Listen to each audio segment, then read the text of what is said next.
Biden membanjiri ekonomi dalam negeri Amerika dengan stimulus keuangan 1,9 triliun dolar atau kalau orang awam membacanya printing money, maka Tiongkok juga pakai strategi yang sama, namun beda target market. Kita setuju tidak setuju, tahu sekali Tiongkok adalah negara agresor ekonomi. Kirinya, kalau ada perusahaan BUMN Tiongkok di suatu negara, itu artinya negara tersebut sedang diagresi ekonominya, bukan agresi militer, cara penjajah atau cara Amerika yang kuno itu. Namun sekali lagi adalah agresi ekonomi. Setelah agresi ekonomi atau serangan ekonomi, maka negara tersebut dikolonialisasi. Sumber daya alam negara tersebut pasti dikeruk habis. Yang kedua adalah kalau ada digital marketplace milik Tiongkok di suatu negara, baik tadinya milik lokal lalu diambil oleh Tiongkok, itu pastinya pasarnya negara tersebut sedang diagresi, sedang diserang. Pasar sebuah negara diserang, awalnya pasarnya dulu dikuasai, lalu jaringan distribusinya dikuasai, kemudian jaringan produk Tiongkok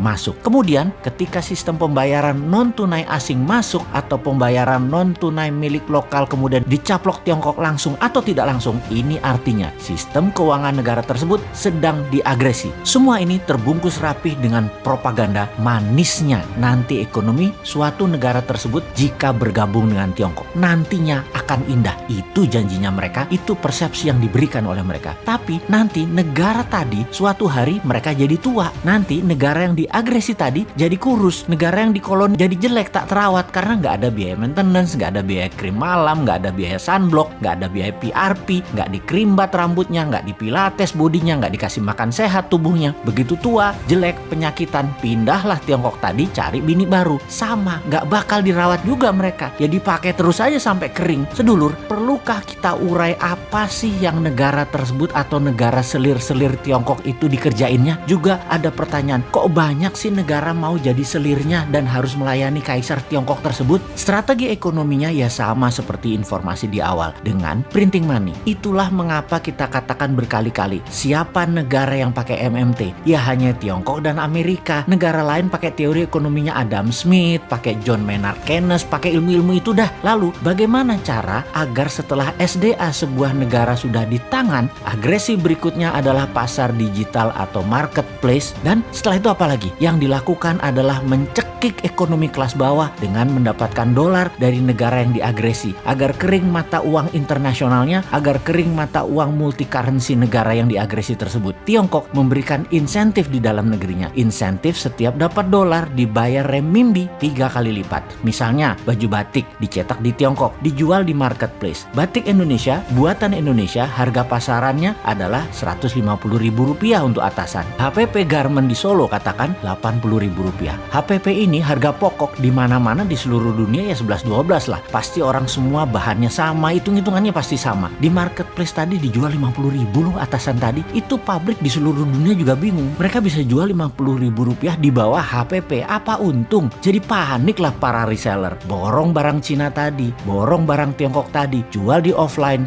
jual di online, di tempat lain harganya Rp80.000. Pabrik di Pekalongan, pabrik di Solo, pabrik di Bandung, kemudian ya mati bertumbangan. Produksinya nggak ada yang nelen, nggak ada yang beli. Itulah strategi membunuh produksi, membunuh ekonomi UKM di sebuah negara. Lalu si pengusaha Tiongkok yang dapat $4 per baju tadi, untung dagangnya bagaimana? Oh ya rugi kalau secara dagang. Modal dia kan tetap aja Rp80.000. Tetapi ketika $4 tadi uangnya masuk ke Tiongkok oleh pemerintah Tiongkok, dolar tadi bukan diberikan dolar, tapi diberikan renminbi yang nilainya 3 kali lipat dari nilai yuan terhadap dolar, alias mereka dapat sekitar $12 atau Rp150.000. Jadi modal tetap Rp80.000, jual dapat Rp150.000 karena dolarnya dikali 3 kan terhadap renminbi. Ya untung juga pedagangnya. Di sini dolar masuk Tiongkok dan renminbi dicetak aja, kasih ke rakyatnya sendiri. Toh untuk sektor produksi, Tiongkok print money renminbi 3 kali lipat transaksi dolar masuk ke Tiongkok. Itu kuncinya. Disinilah pedagang untung. Underlying printing renminbinya ada 2. 1, dolar yang nilainya sepertiga, sisanya manufaktur Tiongkok, sektor produktif, nggak bakal inflasi. Itulah teori MMT. Dengan satu strategi printing money, Tiongkok dapat dolar, Tiongkok dapat meningkatkan produksi, Tiongkok mematikan UKM negara koloninya, dan bisnis Tiongkok terus menyedot